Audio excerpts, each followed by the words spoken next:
Volume 3. അൽഫോയിസിൻ്റെ പുത്രൻ James ശിഷ്യരുടെ ഗണത്തിൽ സ്വീകരിക്കപ്പെടുന്നു. മത്തായി ചുങ്കം പിരിക്കുന്ന സ്ഥലത്തിനടുത്ത് ഈശോ പ്രസംഗിക്കുന്നു. 1945 ഫെബ്രുവരി 2. കഫർനാമിൽ ഇന്ന് ചന്ത ദിവസമാണ്. സമയം പ്രഭാതം. കച്ചവടത്തിൽ ഏർപ്പെട്ടിരിക്കുന്ന ആളുകളെ കൊണ്ട് മൈതാനം നിറഞ്ഞിരിക്കുന്നു. തടാകത്തിൻ്റെ ഭാഗത്തു നിന്ന് ഈശോ ചന്തയിലേക്ക് നടക്കുന്നു. ഈശോ തൻ്റെ സഹോദരന്മാരായ യൂദാസും ജെയിംസും വരുന്നത് കൊണ്ട് വേഗം നടന്ന് അവരുടെ പക്കലേക്ക് ചെന്ന് അവരെ സ്നേഹവായ്പോടെ ആലിംഗനം ചെയ്തുകൊണ്ട് ചോദിക്കുന്നു, നിങ്ങളുടെ പിതാവിന് എങ്ങനെ ഇരിക്കുന്നു? എന്താണ് സംഭവിച്ചിരിക്കുന്നത്? അപ്പൻ്റെ ജീവിതത്തിൽ പുതുതായി ഒന്നും സംഭവിച്ചിട്ടില്ല, യൂദ പറയുന്നു. പിന്നെ എന്താണ് നിങ്ങൾ വന്നത്? വീട്ടിൽ തന്നെ താമസിക്കാനാണല്ലോ ഞാൻ നിങ്ങളോട് പറഞ്ഞത്. യൂദാസ് തല താഴ്ത്തി മൗനമായി നിൽക്കുന്നു. എന്നാൽ ജെയിംസ് അസ്വസ്ഥനായി പറയുന്നു, ഇവൻ അങ്ങേ അനുസരിക്കാതിരുന്നത് എൻ്റെ കുറ്റം കൊണ്ടാണ്. അതെ, അത് എൻ്റെ കുറ്റമാണ്. ഒരു നിമിഷം പോലും അവിടെ നിൽക്കാൻ എനിക്ക് സാധിക്കുകയില്ല. അവരെല്ലാം എനിക്കെതിരാണ്. എന്തിന്? അങ്ങയെ സ്നേഹിക്കുന്നതിൽ എന്തെങ്കിലും തെറ്റുണ്ടോ? അങ്ങയോട് സ്നേഹം കാണിക്കുന്നത് കുറ്റമാണോ? ഇതുവരെ ഞാൻ പിറകോട്ട് നിന്നത് ഞാൻ ചെയ്യുന്നത് തെറ്റായിരിക്കുമോ എന്ന ചിന്ത നിമിത്തമാണ്. എന്നാൽ എനിക്കിപ്പോൾ അറിയാം, സ്വന്തം പിതാവ് പോലും ദൈവത്തെക്കാൾ ഉപരിയാകരുത് എന്നങ്ങ് പറഞ്ഞല്ലോ. അവിടുത്തെ സാഹചര്യങ്ങളോടൊത്തു പോകുവാൻ എനിക്ക് കഴിയുകയില്ല. ഓ, ഞാൻ ബഹുമാനം കാണിക്കാൻ എത്ര ശ്രമിച്ചു! എൻ്റെ ന്യായങ്ങൾ മനസ്സിലാക്കി സാഹചര്യം തെളിവാക്കാൻ എത്ര ശ്രമിച്ചു! ഞാൻ ചോദിച്ചു, അപ്പൻ എന്തുകൊണ്ടാണ് എനിക്കെതിരായിരിക്കുന്നത്? അവനാണ് പ്രവാചകനെങ്കിൽ, മിശിഹായെങ്കിൽ അവൻ്റെ സ്വന്തം കുടുംബക്കാർ അവനെതിരായിരുന്നല്ലോ എന്ന് മനുഷ്യരെ കൊണ്ട് പറയിക്കുന്നത് എന്തിനാണ്? ലോകം അവനെ അനുഗമിച്ചു. അവൻ്റെ കുടുംബക്കാർ അത് ചെയ്തില്ല. അപ്പൻ പറയുന്നത് പോലെ ഈശോയ്ക്ക് മാനസികമായ രോഗമാണെങ്കിൽ കുടുംബക്കാരായ നമ്മൾ ഈശോയോടൊത്തുണ്ടായിരിക്കേണ്ടതല്ലേ? സ്വയം ഉപദ്രവിക്കാതിരിക്കാനും നമ്മെ ഉപദ്രവിക്കാതിരിക്കാനും നമ്മൾ കരുതലുള്ളവരായിരിക്കേണ്ടതല്ലേ? ഓ ഈശോ! ഇങ്ങനെ മാനുഷികമായ രീതിയിൽ അവരെ പോലെ തന്നെ ഞാനും തർക്കിച്ചു.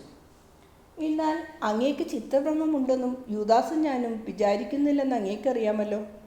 ദൈവത്തിൻ്റെ പരിശുദ്ധനായിട്ടാണ് അങ്ങയെ ഞങ്ങൾ കരുതുന്നതെന്നും അങ്ങേക്കറിയാം. ഞങ്ങളുടെ പ്രധാന നക്ഷത്രമായിട്ടാണ് അങ്ങയെ ഞങ്ങൾ കാണുന്നതെന്ന് അങ്ങേക്കറിയാമല്ലോ. എന്നാൽ അവർ ഞങ്ങളെ മനസ്സിലാക്കുകയില്ല.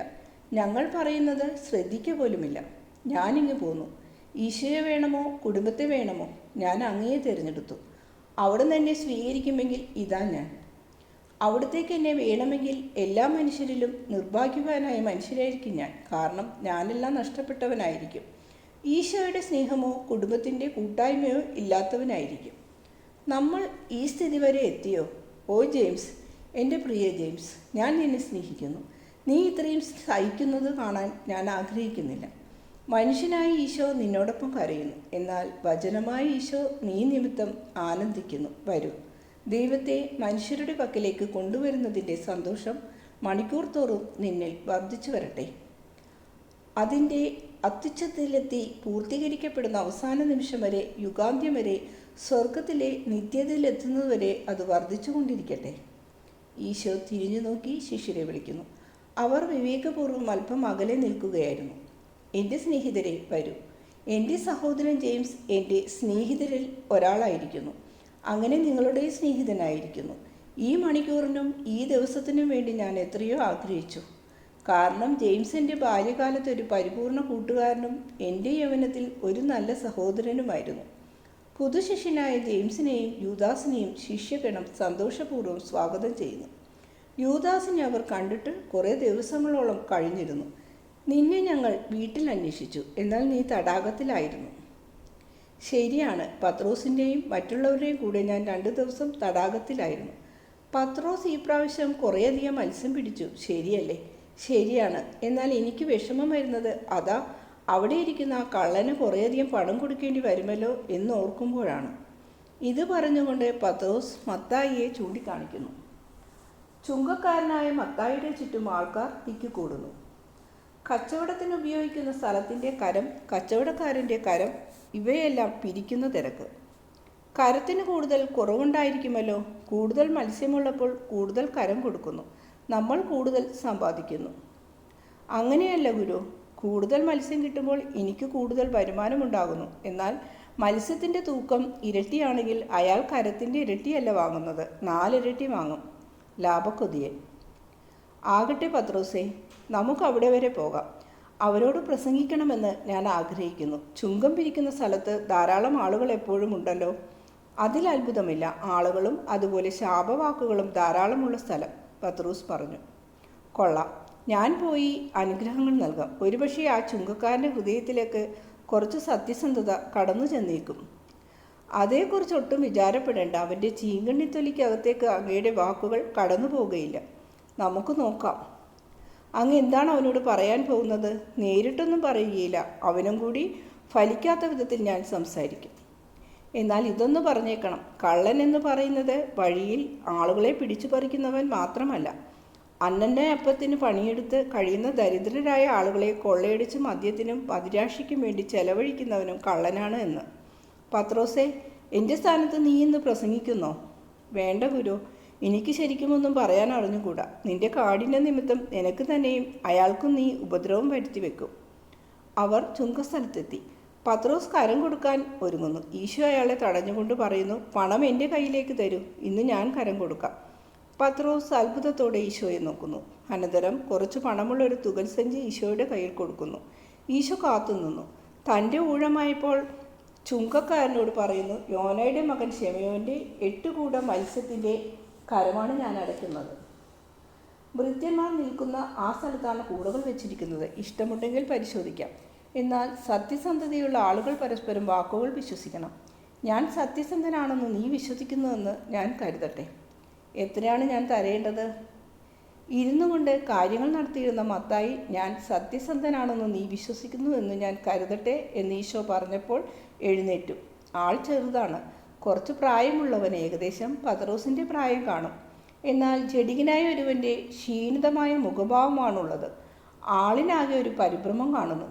ആദ്യം അയാൾ തലതാഴ്ത്തി നിന്നു, പിന്നീട് തല ഉയർത്തി ഈശോയെ നോക്കി. ഈശോ ഗൗരവത്തോടെ അയാളെ സൂക്ഷിച്ചു നോക്കുന്നു. ഈശോയ്ക്ക് നല്ല ഉയരമുണ്ടല്ലോ. അയാളെ അധീനപ്പെടുത്തുന്ന ഒരു നോട്ടം.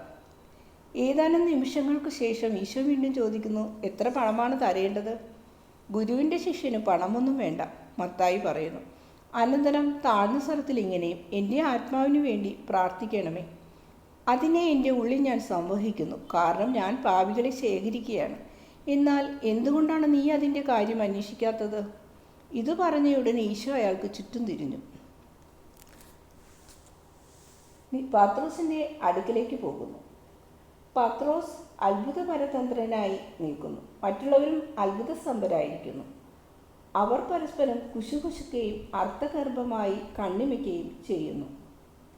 മത്തായിയുടെ സ്ഥലത്ത് നിന്ന് ഏകദേശം 10 മീറ്റർ അകലെ ഒരു വൃക്ഷത്തിന് ചാരി നിന്നുകൊണ്ട് ഈശോ പ്രസംഗിക്കുന്നു. ലോകത്തെ ഒരു വലിയ കുടുംബത്തോട് താരതമ്യപ്പെടുത്താവുന്നതാണ്.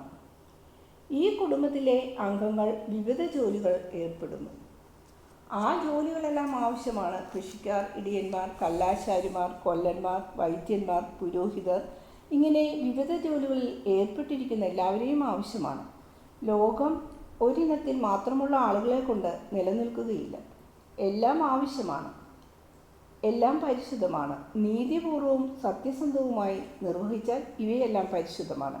എന്നാൽ സാത്താൻ എല്ലാ വശങ്ങളിൽ നിന്ന് പരീക്ഷിച്ചാൽ അവരെങ്ങനെ ഇവ ചെയ്യും? ദൈവത്തിലേക്ക് തങ്ങളുടെ ചിന്തകൾ തിരിച്ചുവിട്ടാൽ ഇത് ചെയ്യാൻ കഴിയും. ദൈവം എല്ലാം കാണുന്നു. ഏറ്റവും നിഗൂഢമായ പ്രവൃത്തികൾ പോലും കാണുന്നു. ദൈവത്തിൻ്റെ നിയമത്തിലേക്ക് ശ്രദ്ധ വെച്ചാൽ ഇത് സാധിക്കും. നിയമം പറയുന്നു, നിന്റെ അയൽക്കാരനെ നിന്നെപ്പോലെ തന്നെ നീ സ്നേഹിക്കുക. നിന്നോട് മറ്റുള്ളവർ ചെയ്യരുതെന്ന് നീ ആഗ്രഹിക്കുന്നവ നീ മറ്റുള്ളവരോടും ചെയ്യരുത്. യാതൊരു വിധത്തിലും മോഷണം നടത്തരുത്. എന്നെ ശ്രവിക്കുന്ന നിങ്ങൾ പറയൂ, ഒരു മനുഷ്യൻ മരിക്കുമ്പോൾ അവൻ്റെ പണസഞ്ചികൾ കൂടെ കൊണ്ടുപോകുന്നുണ്ടോ? ഭോഷനായ ഒരാൾ തൻ്റെ പണം തന്നോടുകൂടെ കല്ലറയിൽ അടക്കണമെന്ന് ആവശ്യപ്പെട്ടിട്ട് അപ്രകാരം ചെയ്യപ്പെട്ടാൽ തന്നെ അങ്ങേ ലോകത്തിൽ അയാൾക്കത് ഉപയോഗിക്കാൻ കഴിയുമോ? സാധ്യമല്ല. അഴുകിയ മൃതശരീരത്തിൻ്റെ അഴുക്കിൽ കിടന്ന ആ ലോഹകഷ്ണങ്ങൾ കുശുത്തു പോകുകയുള്ളൂ. അവൻ്റെ ആത്മാവ് നഗ്നമായി വേറെ എവിടെയോ ആയിരിക്കും. അനുഗ്രഹീതനായ ജോബിനേക്കാൾ ദരിദ്രസ്ഥിതിയിലായിരിക്കും ഈ ആത്മാവ്. താലന്തുകൾ വീട്ടിലും കല്ലറയിലും കൂട്ടിവെച്ചാലും ഈ ആത്മാവിന് ഒരു ചെറു നാണയം പോലും കൂടെ ഉണ്ടാകുകയില്ല. പോരാ, ശ്രദ്ധിച്ചു കേൾക്കൂ. ഞാൻ ഗൗരവമായി പറയുന്നു. സമ്പത്ത് കൊണ്ട് സ്വർഗരാജ്യം നേടുക വിഷമകരമാണ്. നേരെ മറിച്ച് പൊതുവെ സ്വത്ത് നിമിത്തം സ്വർഗം നഷ്ടപ്പെടുകയാണ് ചെയ്യുന്നത്. ഈ സ്വത്ത് സത്യസന്ധമായി നേടിയവരായാലും പിതൃസ്വത്തായി ലഭിച്ചതായാലും ഇത് സാധാരണയായി സ്വർഗം നഷ്ടപ്പെടുവാൻ ഇടയാക്കുന്നു. കാരണം തങ്ങളുടെ സമ്പത്ത് സത്യസന്ധമായി ഉപയോഗിക്കുവാൻ വളരെ കുറച്ച് ആളുകൾക്ക് മാത്രമേ അറിയാവൂ. അപ്പോൾ പറുദീസ ലഭിക്കുന്നതിനും പിതാവിൻ്റെ സന്നിധിയിൽ വിശ്രമിക്കുന്നതിനും എന്താണ് ചെയ്യേണ്ടത്? സ്വത്തിനോട് അത്യാഗ്രഹം പാടില്ല. ഏതു വിധത്തിലും ധനം സമ്പാദിക്കണം എന്ന ആഗ്രഹം വർജിക്കണം. സ്നേഹത്തിനും സത്യസന്ധതയ്ക്കും എതിരായി പ്രവർത്തിച്ച് പണം സമ്പാദിക്കരുത്. സ്വർഗത്തെക്കാളും അയൽക്കാരേക്കാളും ആവശ്യത്തിലിരിക്കുന്ന അയൽക്കാരനേക്കാളും സമ്പത്തിനെ സ്നേഹിക്കരുത്. സ്വത്ത് നേടിത്തരുന്ന കാര്യങ്ങൾ, അതായത് സ്ത്രീകൾ, സുഖം, വിലയേറിയ ഭോജ്യപാനീയങ്ങൾ, വിശേഷമായ വസ്ത്രങ്ങൾ, ഇത് വിശപ്പും തണുപ്പും സഹിക്കുന്ന ദരിദ്ര സഹോദരങ്ങളോടുള്ള അവജ്ഞയെ കാണിക്കുന്നു. ഇതാദി എല്ലാറ്റിനെയും പരിവർജിക്കുക. ലോകത്തിൽ അനീതിയായി സമ്പാദിച്ച പണം ദൈവരാജ്യത്തിൽ സ്വീകാര്യമായ പണമായി മാറ്റിത്തരുന്ന ഒരുതരം നാണയമുണ്ട്. ആ നാണയം വിശുദ്ധമായ ജ്ഞാനമാണ്. പലപ്പോഴും അന്യായമായി സമ്പാദിച്ചതും അനീതിക്ക് കാരണവുമായ പണം നിത്യമായ സമ്പത്തായി മാറ്റിയെടുക്കുന്നത് പരിശുദ്ധമായ ജ്ഞാനമാണ്. ആ ജ്ഞാനം ഇതാണ്: സത്യസന്ധമായി മാത്രമേ പണം സമ്പാദിക്കാൻ പാടുള്ളൂ. അനീതിയായി സമ്പാദിച്ചത് തിരിച്ചു കൊടുക്കണം. മിതവ്യയം ശീലിക്കണം. പണത്തോടുള്ള നിസ്സംഗതാഭാവം പുലർത്തണം. നിസ്സംഗത പഠിക്കണം. കാരണം ഇപ്പോഴല്ലെങ്കിൽ പിന്നീടെങ്കിലും അത് നമ്മെ വിട്ടുപിരിയും. എന്നാൽ സൽപ്രവൃത്തികൾ ഒരിക്കലും നമ്മെ വിട്ടുപോകുകയില്ല. ഈ കാര്യം നിങ്ങൾ ചിന്തിച്ചു നോക്കൂ. നമ്മളെല്ലാവരും നീതിയുള്ളവർ എന്ന് വിളിക്കപ്പെടാൻ ഇഷ്ടപ്പെടുന്നു. നീതിയുള്ളവർ എന്ന് മറ്റുള്ളവർ ധരിക്കണമെന്നും നീതിക്കായി ദൈവത്തിൽ നിന്നും പ്രതിസമ്മാനം ലഭിക്കണമെന്നും നാം ആഗ്രഹിക്കുന്നു.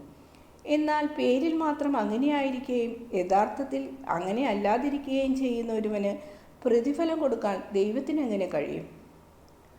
അനുതാപം അധരങ്ങളിൽ നിന്നും വരുന്ന വാക്കുകളിൽ മാത്രം കാണിക്കുകയും അതിനനുസൃതമായി മനസ്സിന് മാറ്റം വരാതിരിക്കുകയും ചെയ്യുമ്പോൾ ഞാൻ ക്ഷമിക്കുന്നുവെന്ന് ദൈവത്തിന് എങ്ങനെ പറയാൻ കഴിയും? എന്തിനു വേണ്ടി നമ്മൾ പാപം ചെയ്തുവോ അതിനോടുള്ള മോഹം നിലനിൽക്കുന്നിടത്തോളം കാലം യഥാർത്ഥ അനുതാപം ഉണ്ടായിട്ടില്ല. എന്നാൽ ഒരു മനുഷ്യൻ സ്വയം താഴ്ത്തി സ്ത്രീ, സ്വർണം ഇത്യാദി എല്ലാ ദുരാശകളെയും അവയോടുള്ള ബന്ധങ്ങളെയും തകർത്ത് കർത്താവെ, അങ്ങേക്കായി ജീവിക്കാൻ വേണ്ടി ഇവയൊന്നും ഇനി ഞാൻ തേടുകയില്ല എന്ന് പറയുമ്പോൾ അവൻ യഥാർത്ഥ അനുതാപമുള്ളവനാണ്. അപ്പോൾ ദൈവം അവനെ സ്വീകരിച്ചുകൊണ്ട് പറയുന്നു, വരൂ, നിഷ്കളങ്കനായ ഒരു ശിശുവിനെ പോലെ നീ എനിക്ക് പ്രിയപ്പെട്ടവനാണ്, നീ ധീരനാണ്. ഈശോ പ്രസംഗം നിർത്തി. മത്തായിയെ ഒന്ന് തിരിഞ്ഞു നോക്കുക പോലും ചെയ്യാതെ നടന്നു പോകുന്നു. പ്രസംഗം ആരംഭിച്ചപ്പോൾ തന്നെ മത്തായി ശ്രോതാക്കളുടെ വലയത്തോട് ചേർന്ന് നിന്നിരുന്നു. അവർ പത്രോസിൻ്റെ വീടിനോടടുത്തപ്പോൾ പത്രോസിൻ്റെ ഭാര്യ ഓടി വന്ന് പത്രോസിനോട് എന്തോ പറയുന്നു. പത്രോസ് ഈശോയെ തലകൊണ്ട് ആംഗ്യം കാട്ടി വിളിച്ചിട്ട് പറയുന്നു, ജെയിംസിൻ്റെയും യൂദാസിൻ്റെയും അമ്മ വന്നിട്ടുണ്ട്. അവൾക്ക് ഈശോയെ കണ്ട് സംസാരിക്കണം. എന്നാൽ അത് ആരും അറിയുവാൻ അവൾ ആഗ്രഹിക്കുന്നില്ല. ഞങ്ങൾ എന്ത് ചെയ്യണം? അങ്ങനെയോ? ഞാൻ വിശ്രമിക്കാൻ പോകുന്നത് പോലെ ഭവനത്തിനുള്ളിലേക്ക് പോകാം. നിങ്ങൾ പോയി ദരിദ്രർക്ക് ഭിക്ഷ നൽകുക. കരം കൊടുക്കാൻ നീക്കി വെച്ചിരുന്ന പണവും ദരിദ്രർക്ക് കൊടുക്കുക. പോയിക്കൊള്ളൂ.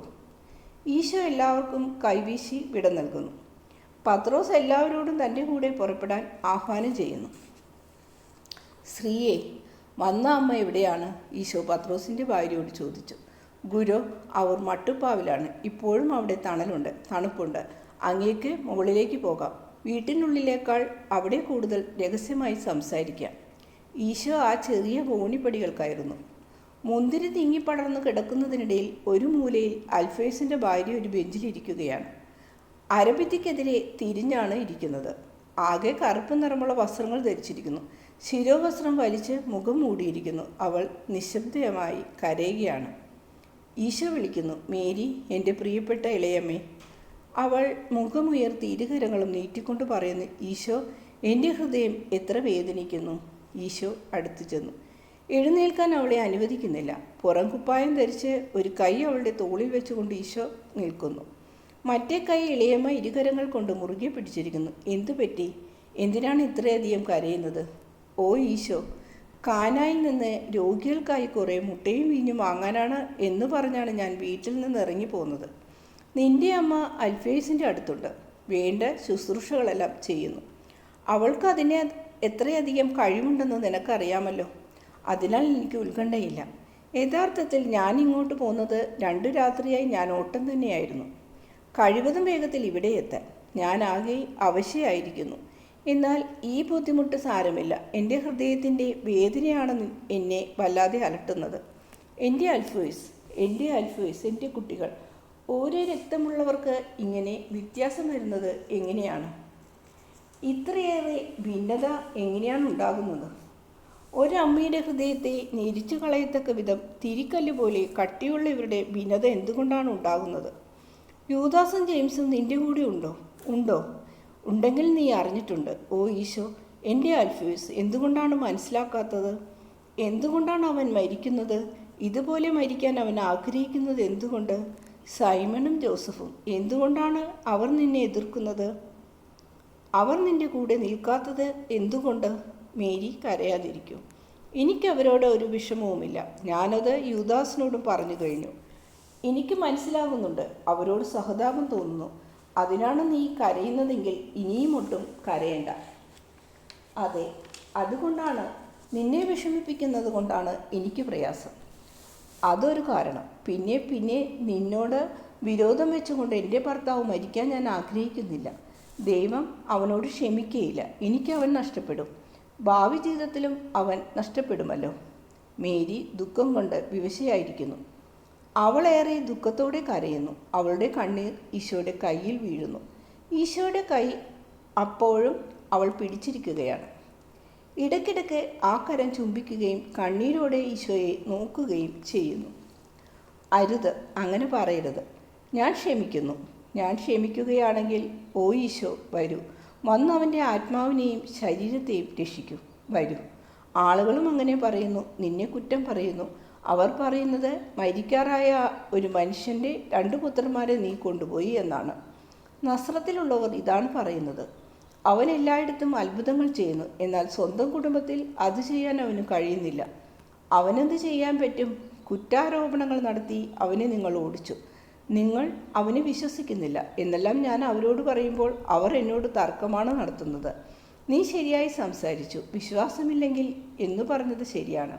വിശ്വാസമില്ലാത്തിടത്ത് എനിക്കെന്ത് ചെയ്യാൻ പറ്റും? ഓ, നിനക്കെല്ലാം ചെയ്യാൻ പറ്റും.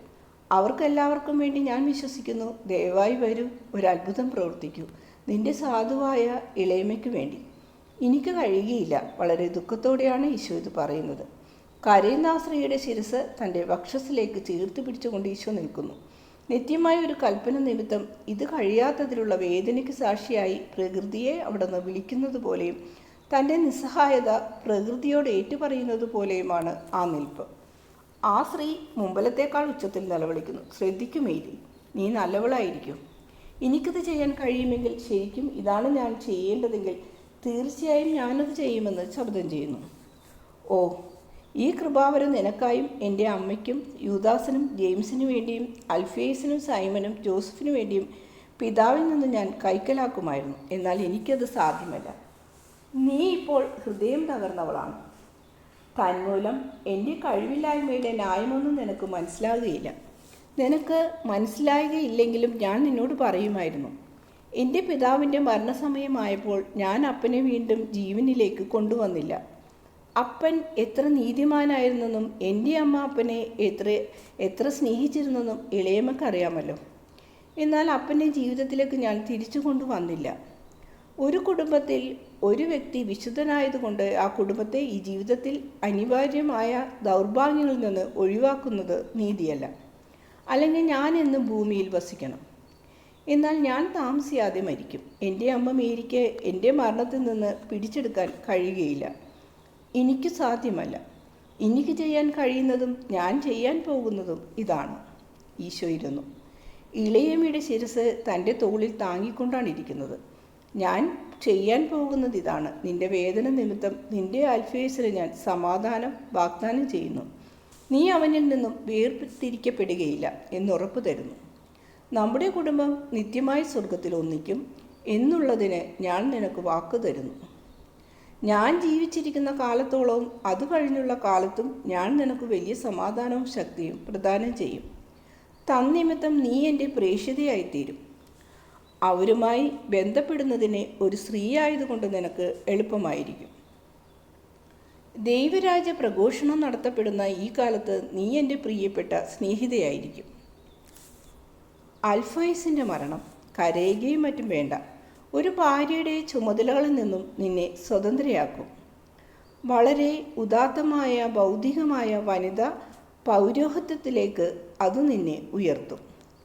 ശ്രേഷ്ഠമായ ബലിവസ്തുവിൻ്റെ അൾത്താരയ്ക്ക് സമീപം ഈ പൗരോഹിത്യം ആവശ്യമാണ്.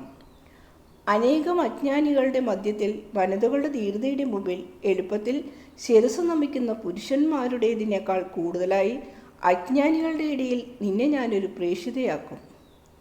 ഓ, നിന്റെ നാമം എൻ്റെ പ്രിയപ്പെട്ട ഇളയമേ ക്രിസ്തീയ ആകാശത്തിൽ പ്രകാശമേറിയ ഒരു നക്ഷത്രം പോലെ ആയിരിക്കും. ഇനി ഒട്ടും കരയരുത്. സമാധാനത്തിൽ പോവുക, ധീരനായിരിക്കുക. ദൈവപിതാവിൻ്റെ ഹിതത്തിന് മനസ്സ് വിധേയമാക്കുക. പരിശുദ്ധയായിരിക്കുക. എൻ്റെ അമ്മ നിന്നേക്കാൾ മുമ്പേ ഒരു വിധവയായിത്തീർന്നു. അവൾ നിന്നെ ആശ്വസിപ്പിക്കും. വരൂ, ഈ കഠിനമായ ചൂടിൽ നീ പോകേണ്ട. പത്രോസ് അവൻ്റെ പടവിൽ നിന്നെ യോർദാൻ വരെ കൊണ്ടുപോരും. പിന്നീട് നസ്രത്തിലേക്ക് കഴുതപ്പുറത്ത് കൊണ്ടുപോകും. നല്ലവളായിരിക്കുക. ഈശോ എന്നെ അനുഗ്രഹിക്കും, എനിക്ക് ശക്തി തരും. ശരി, ഞാൻ നിന്നെ അനുഗ്രഹിക്കുന്നു. എൻ്റെ നല്ല ഇളയമ്മക്ക് എൻ്റെ ചുംബനവും തരുന്നു. വാത്സല്യത്തോടെ ഈശോ അവളെ തൻ്റെ ഹൃദയത്തോട് ചേർത്ത് പിടിച്ച് ചുംബിക്കുന്നു. അവൾ സമാധാനചിത്തയായി എന്ന് കാണുന്നതുവരെ അങ്ങനെ ചേർത്ത് പിടിച്ച് ആശ്വസിപ്പിക്കുന്നു.